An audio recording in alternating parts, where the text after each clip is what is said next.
Here we go. All right, guys. I am joined with the legendary Boz Scaggs that is coming to the Coronado October 8th right here in Rockford, Illinois. I'm joined with him on a cell phone, which is why you're not seeing him. I will be showing his stuff to you guys over the webcam. Boz, thank you so much again for coming out and doing this interview, or for doing it over the phone call. I know you're playing the Pabst Theater tonight, Milwaukee.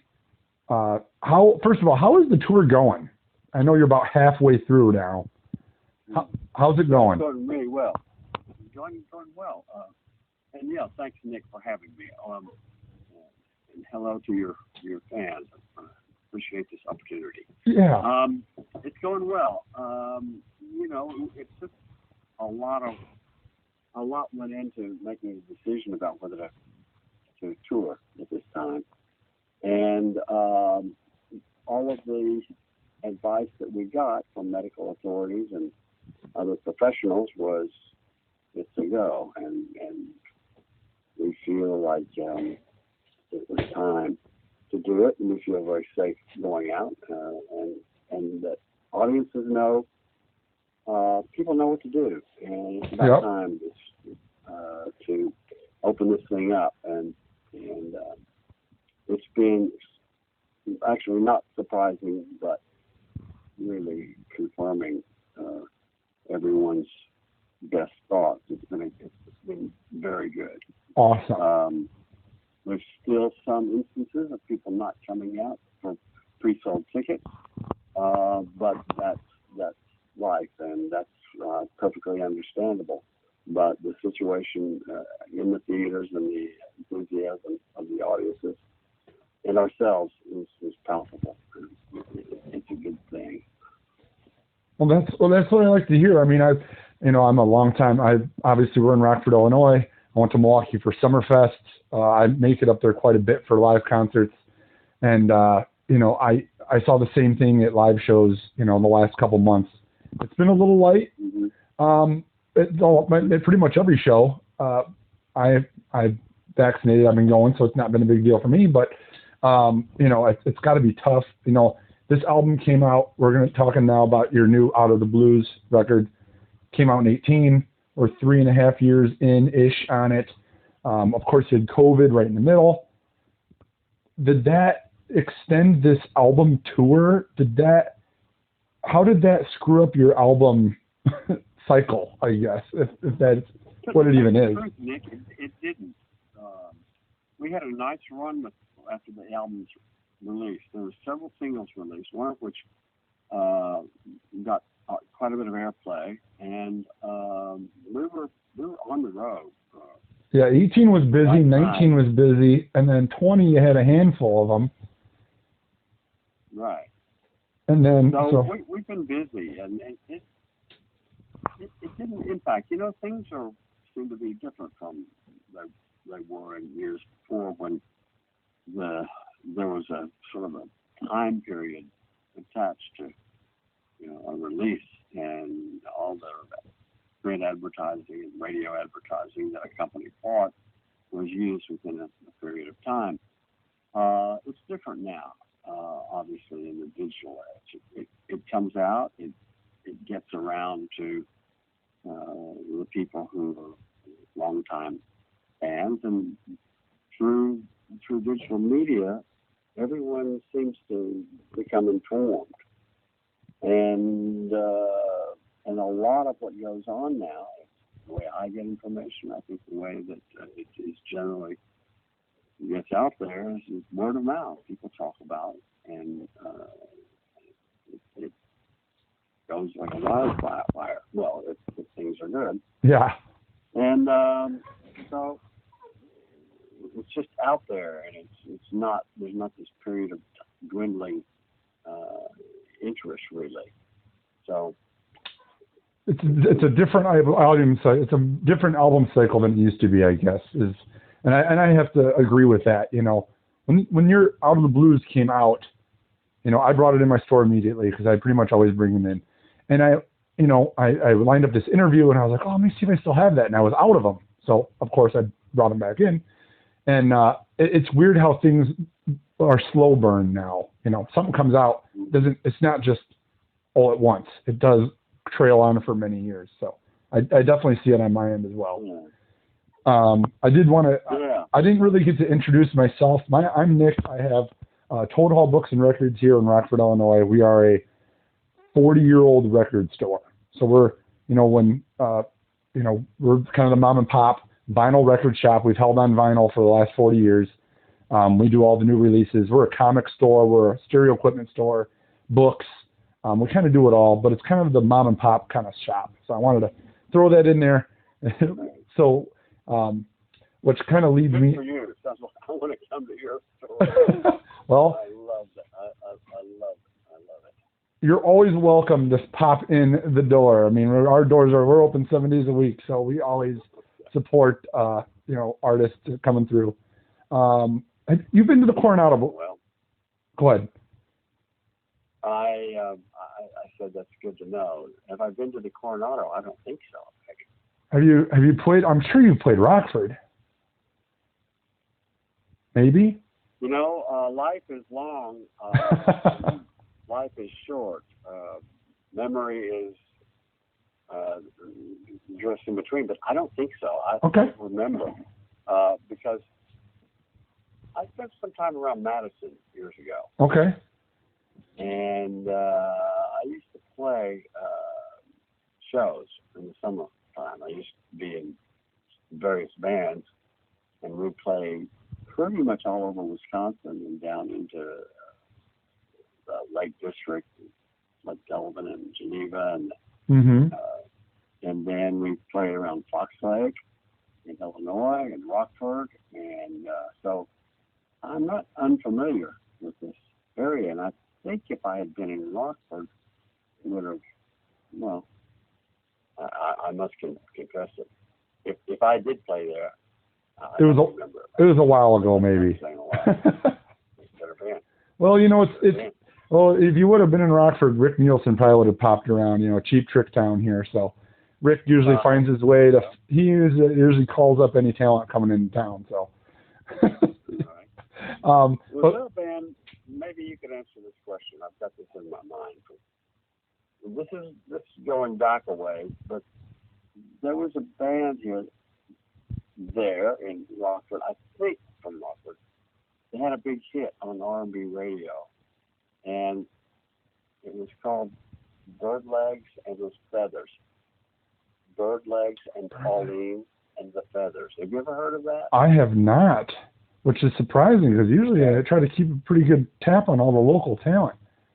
I may have that mixed up, so I'll have to look that up. Let me look at There's a song called "Got You on My Mind," and I think it was by this guy Bird Legs and Pauline. I'm writing it down. It may have been from another place. It may have been from Houston, Texas. But I remember when we were playing around here, it was like, this famous R&B song had come out of Rockford. So anyway, maybe I'm mistaken that. But so what did you do? Look it up too. While the rest of us were all stuck in our homes for that period of COVID, what did you do? Did you get back in the studio? You did? Did you just sit around, or did you? No, you didn't. Well, I have a little home workstation. Okay. That I can do things in, but no,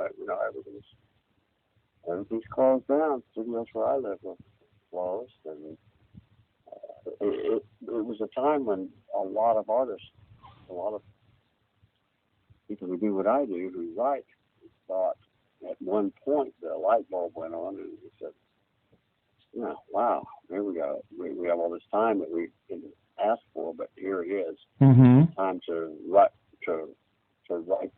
those songs, or to get to that record that has been on the shelf for some time. And as it turned out, it wasn't productive at all for me, and I don't think I'm the only one. It was such a disconcerting. It is such a disconcerting time that everything just seems out of joint. And one thing that I could identify in terms of the way I do it is I like to have everything in place in my life. sort of clear everything out so that there are no distractions, and I feel free to just give it whatever time it takes. But what it felt like was not like that at all. Everything was out of place. Mm-hmm. Everything was sort of disjointed and not clearly in focus. That was very distracting in itself, and so I didn't get much of anything done. But I do feel the energy coming back now as things begin to open up and we begin to come out from under this cloud it seems that we've been under for the last year and a half or so. Maybe you get a little bit of inspiration, at least. Yeah, I think just getting out into people are moving and the bars are restaurants are people are out. Mm-hmm. It's just more just getting to feel more like it's not the same. It's never going to be the same, but it's going to be life, and life will come back in a form that gives us the things that we need. And that there'll be social interaction and places to hang out. We'll figure this out. Yeah, I think. Well, good. Well, hey, I want to get into the new album a little bit, but before I do, I'm holding up a Silk Degrees record, and I wanted to talk a little bit. I'm of the millennial generation, so I obviously didn't grow up with Boz Scaggs. It was too early for me. I wasn't around yet, so I started seeing these records come in the record store as collections. I'm buying whole collections, and I'm flipping these records. And it's just like, okay, this record's got this record. This collection has this record. This collection has this record. Maybe I should, figure out who this Boz Scaggs guy is, That was my introduction as a millennial into your music. Now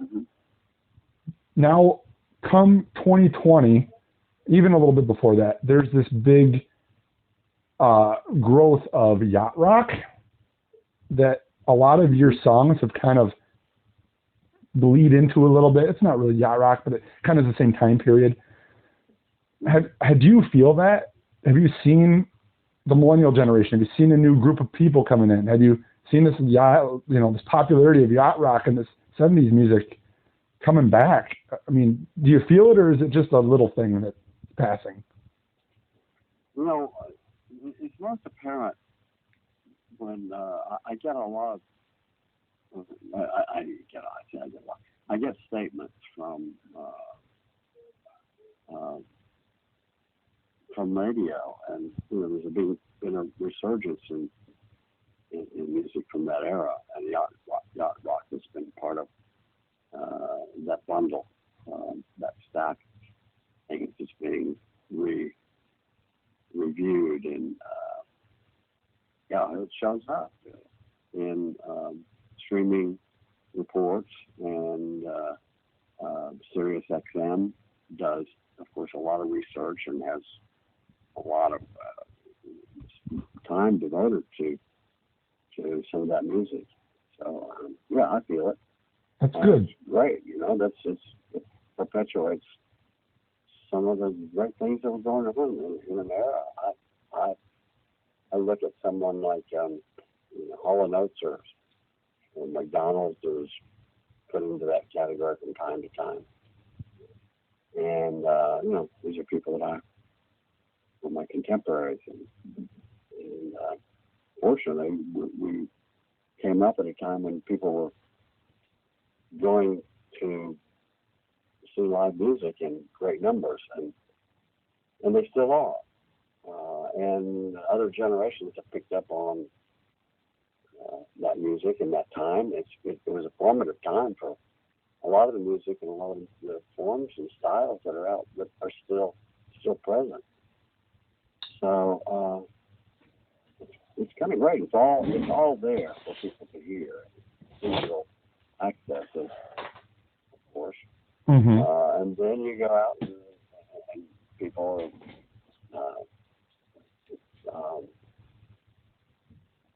they're finding things that they like, and they're going into vinyl. And I think I'm like a lot of people. I think vinyl sounds best. and it's just a different experience. And if you really come to, find an artist that you like, and you can get some vinyl on it, I think it's just a better experience. Yeah. All good for us. We made the music, and wherever it shows up, of course, we appreciate it. Yeah, and that's a great segue. I want to talk now, enough about the 70s stuff. I want to talk about what you're doing now. This Out of the Blues record, obviously I've listened to it multiple times. It's a phenomenal blues record. And obviously it's a trilogy. You're pulling old stuff, and covering it. And then you and your buddy Applejack wrote some phenomenal tunes on this thing.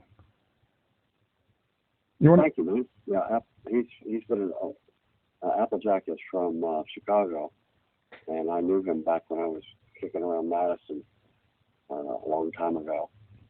And he migrated out to the West Coast around the same time I did. We're both in San Francisco still. We share a lot of the same musical tastes. And he's a wonderful writer and very prolific. So when I'm not writing, I can look to him and see what he's got going on. And when I get a song started and I'm looking for some collaboration, he's my go-to friend in that. So, yeah, it's really gratifying to see some of his work coming to the light. A couple of the songs on this album were sort of the top radio songs from the album. So, yeah, I mean, Radiator 110 is collaboration. 110 is my favorite. I mean, it's a cool. I mean, it just makes you feel cool. Like when you're listening to that song, it feels like I'm driving around in a chopped 36 Mercury. Cool. Like it's like a ZZ Top feel. That it's got that Texas shuffle going, Texas feel blues. It really comes together well. And you play these songs on stage. And what is your favorite? What is your favorite song on the album? What you get up there and you play on stage and you're like, this song, I love this song. So this is the one that we play like in the Radiator. We play right in the heart of the set. Mm-hmm. I had some big songs over the years. As the show climaxes and we head toward the home stretch, we start pulling out some of the hits, and right in the middle of them all, we put Radiator because crowd pleaser. I think just really gravitate to it. So that's one of my favorites. Another one was a Neil Young song that I've never done a Neil song before. There's one called On the Beach that I did that we do from time to time in concerts that people really, really, really liked. So, yep, and I that was actually like that record. The On the Beach record. Yeah. Yeah, Neil Young he was kind of in a dark spot on, I think, when he wrote that record. I did the song. I re-recorded On the Beach. No, yeah, I mean that song. I was going to say your version of that song, I prefer over his version. I know maybe it's because I'm more familiar with yours now because I've listened to it more. But I really dig. That was actually one of my other favorite songs on the album. So it's kind of strange. But yeah, phenomenal cover. Like I said, the album made me go back and listen to the other two in the trilogy, I guess you would call it. And I think Applejack's writing, I listened to his songs on the earlier albums. I have to say they're strongest on this one. Yeah. I don't know if that means anything, but okay. it's strongest. And it made me look forward to more of how do you guys write that stuff? Like, do you have something and you have him over and you guys hang out, or do you go to his house and he's like, hey, I got this song, check this out? What's the process? We developed a long time ago because I've always thought Applejack was a unique, really important, special musician. And I used to have a studio in San Francisco, and we had a Tuesday night sessions where musicians would come over and And I wanted to produce an album on Applejack, and so we spent months and months just Tuesday night, Applejack night, and the songs just kept coming and coming. And some of what we're doing now are readaptations of songs from back then, and other ones are new. Like, as I said, he's very prolific, and so he's always got something to surprise me with. And then otherwise, I get one of us gets in the middle of something and calls the other one, and some work, some ring a bell, some don't, and that's the way things get started. Wow, that's really cool. Any of these songs have like any certain? I mean, I know they're songs, but any of these have any good stories? Anything on this new album? Any story you'd like to share on any of these? Because I mean, they're covers. Not really. Okay. Some of them are covers. Yeah, sorry, I just don't have any anecdotes right now. Okay, don't worry about it. Let's say that, Nick, I'm getting kind of stretched here. Okay. Yeah. I apologize. I'm out of time. Okay. I got to go get ready for this show. Nope. I appreciate it. I appreciate you coming out. I want to say again. You come out and see our show because I think you'll like the band. I have an amazing band, and we kind of move all over the musical map of blues and some things that were hits and some jazzy kind of stuff. And just to say, this band is really worth seeing, and it's fun. It sounds great. So. Well, I appreciate it. The chance to tell you about it. And I really enjoyed hearing about the new album. I want to say everybody go out and see them. You're heading down to Florida, Georgia, South Carolina. I know you got West Coast dates for 2022. So get your tickets. If you haven't checked out this awesome blues record, Out of the Blues, Boz Scaggs, please make sure you get out and check it out. Boz, thanks so much for your time, man. Have a great show tonight. And thank you for yours. Yes. Great talking with you. Thank you so much. Have a good luck. See you down the road. See you down the road. Have a good one. Excellent. Bye. Okay. Bye. Wow, guys, how cool was that? Boz Scaggs taking a little bit of time out for us to talk about Out of the Blues, his newest record and his tour. If you're local, October 8th, that's this Friday, heading over to the Coronado. Tickets are on sale right now. You can pick them up. They're pretty affordable. If you're not local, he's hitting Southern Illinois. He's hitting Georgia, South Carolina, Florida, West Coast. That's you in 2022. Check it out. If you maybe haven't heard of Boz Scaggs since the 70s, or maybe you've never heard of him, this record is not very much like that. This is blues stuff. If you appreciate blues rock, this is the good stuff right here. He does still play all of his hits, so don't worry. He's going to play all the big hits. He's going to play the hot licks off this one. He's going to play all sorts of great stuff. BozScaggs.com is where you can find out his tour schedule. You can check out our website, ToadHallOnline.com. We have this record, and we have a lot of his older catalog and used vinyl on there. Be sure to hit that subscribe button. Helps us out. If you like vinyl and you like vinyl news, record store day news, audiophile news, we got it over on our channel. Thanks so much for watching. Special thanks to Boz Scaggs for taking a little time out for us and chatting a little bit about the good stuff here. So until then, see you next time, guys.